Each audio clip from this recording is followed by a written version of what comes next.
All the fragments that were given to me have been placed. Does this mean there's a missing piece of bone? In any case, the skull can't be fully put together in this state. Unless the missing section is found, there's nothing more that can be done to the skull.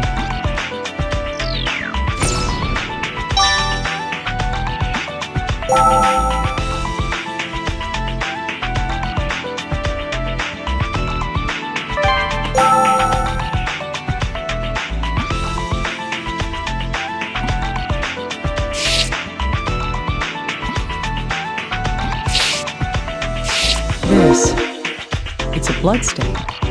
Could it belong to this individual?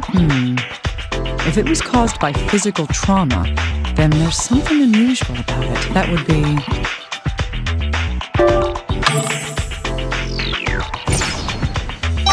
Yes.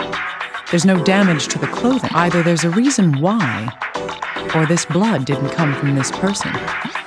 Is this a key? For what, though? Maybe Little Guy will be able to find out something about it.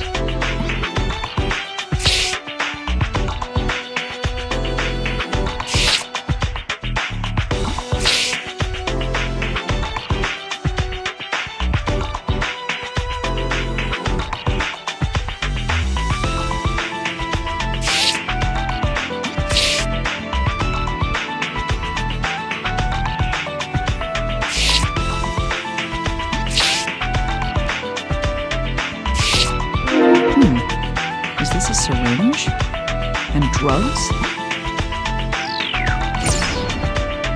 If this skeleton belonged to someone with a criminal history, whoever this is might be kept in the FBI's criminal database. If I ask Little Guy about this, it might be easy to find out just who this person is.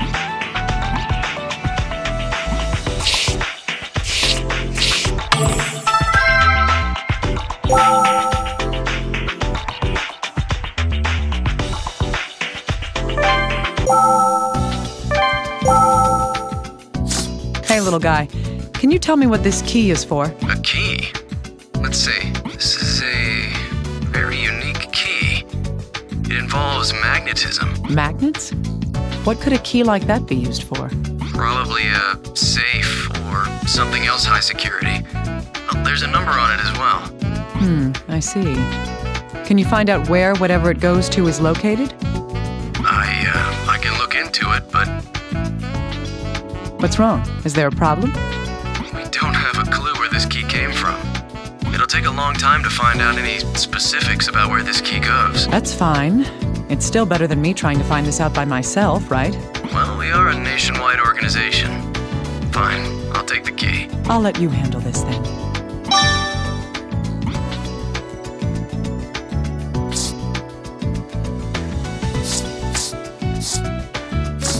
Little Guy, I need you to analyze something.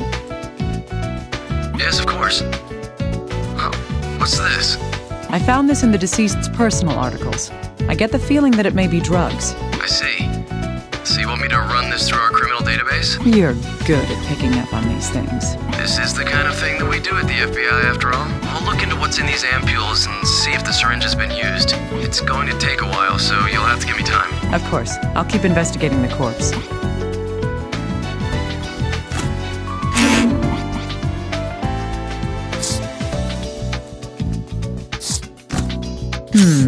The missing area of skull is the section from the mental tubercle to the angle. Chloe had swallowed pieces of human bone.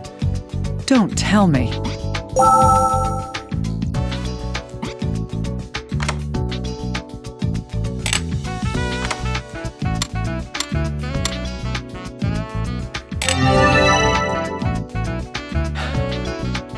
So it was like I'd thought. After Chloe swallowed the bone fragments, the mysterious foci appeared in her body. There's something in this bone, some kind of pathogen.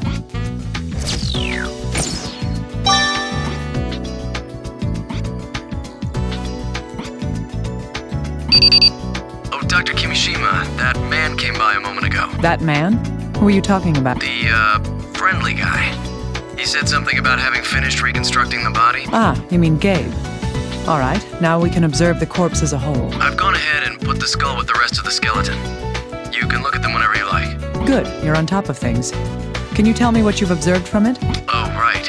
There wasn't much to get from the body, though.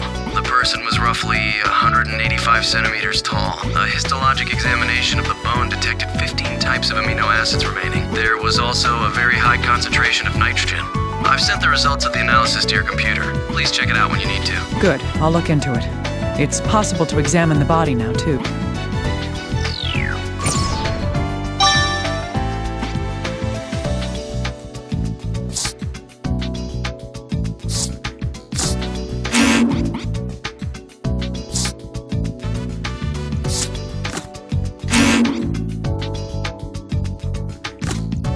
Little guy, I need you to analyze something. Of course.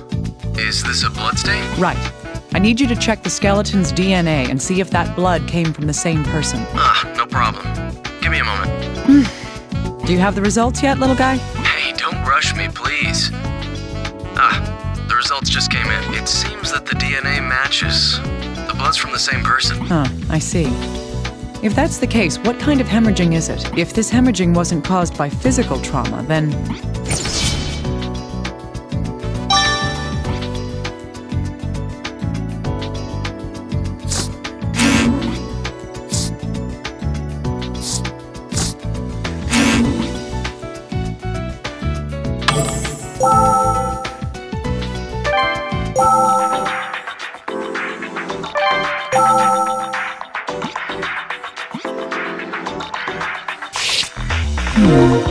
What is this damage to the joint? It's hard to think that an external force could cause this kind of effect.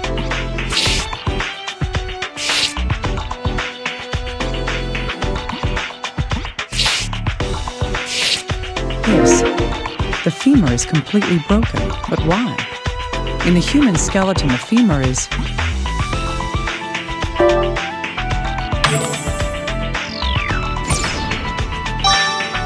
Yes, it was the same in the case when that girl Veronica was thrown off the bridge. But the femur is the strongest among all the bones in the human body. What could have broken this so easily?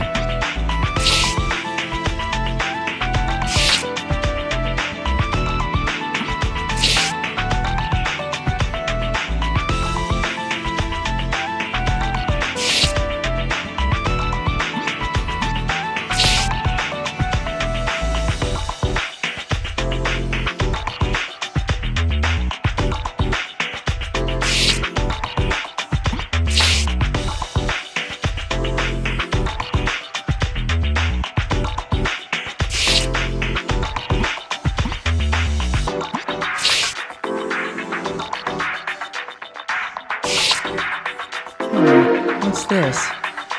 These scratches on the bone look like an area that's been shaved off.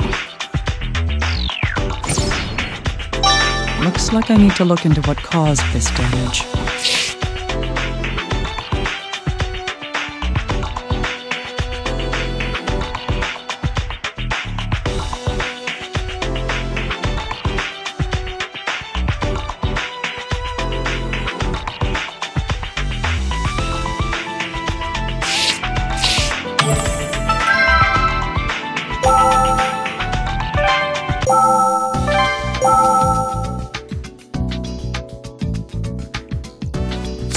Hey, little guy, can you analyze this marking here? Yes, of course.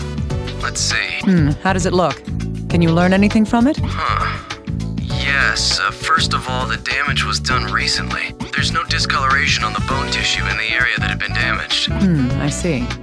Does this mean that whatever happened here occurred after the person died? That's right. I don't think it could have happened any other way.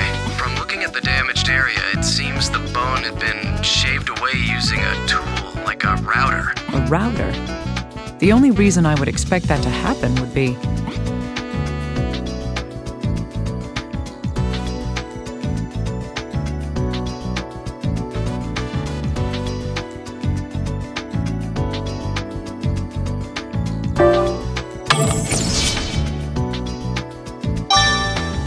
That's right. The staff at USAMRIID was using this bone for research. There's a good chance they shaved a sample from the bone in order to study it.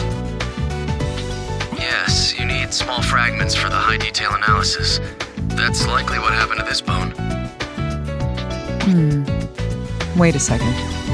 What's wrong? The researcher at USAMRIID was infected while he was studying this bone.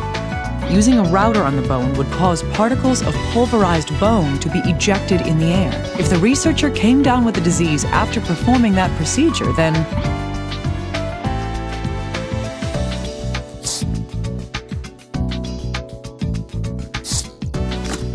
Little guy, I need this damage analyzed. Right away. This... What's the matter? Nothing. A bone abrasion caused this damage. Bone abrasion? What do you mean? Normally, wherever bones meet, there's a layer of fibrocartilage. In this case, the knee. That pad is known as the meniscus. That prevents damage like this from occurring in most people's bodies. The signs of wear I see here are consistent with the bones grinding together. So these abrasions here were apparently caused by...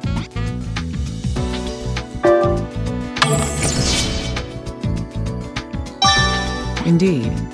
This would mean that the meniscus was lost while the person was still alive and moving. But what would cause this to happen?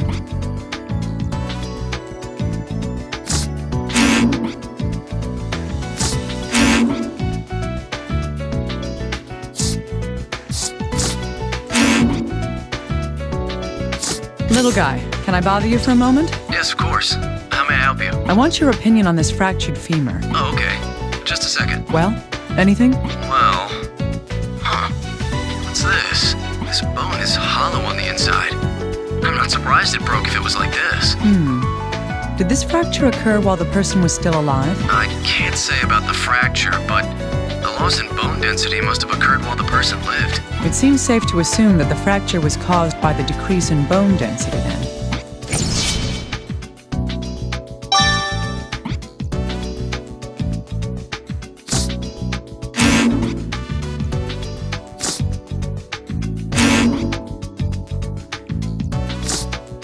What we can deduce from these two events is...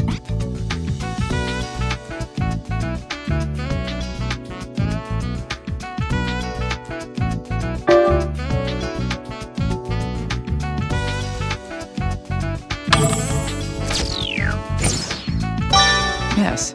Both these conditions indicate a weakening of the skeletal system. Furthermore, I believe that both these processes happened while the person was still alive. If these conditions allow us to infer anything, it would be that this person was severely debilitated by the time of death.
Hey, little guy, could you analyze something for me? Sure. Haven't I already analyzed this for you, Dr. Kimishima? Yes, but I want to know more details. Like what? We know now that the bloodstain comes from the same person as these bones, but there was no obvious damage to the deceased's clothing. Can you investigate in detail into what kind of hemorrhaging would have caused that bloodstain? I see. All right. Can you give me some time for that, please? Of course. I'll be counting on you. Dr. Kimishima, the analysis of the syringe is complete. The syringe? The one that was in the case? Oh, yes. It's about that. Interferon, acyclovir, ribavirin, lamivudine. Slow down a second. What are you talking about? It's the medicines that were confirmed to be in the syringe and the ampules. All that was in there? Seriously, I don't understand. Every antiviral drug on record is in this list. Antiviral drugs? There was even an ampule of Ashvins in there, too. Ashvins? It's a medicine that hasn't been fully authorized by the FDA. It's an excellent antiviral drug, but there were some problems with side effects. Just what were these reported side effects? Okay, let's see. Ashvin draws on the patient's calcium to suppress viral activity.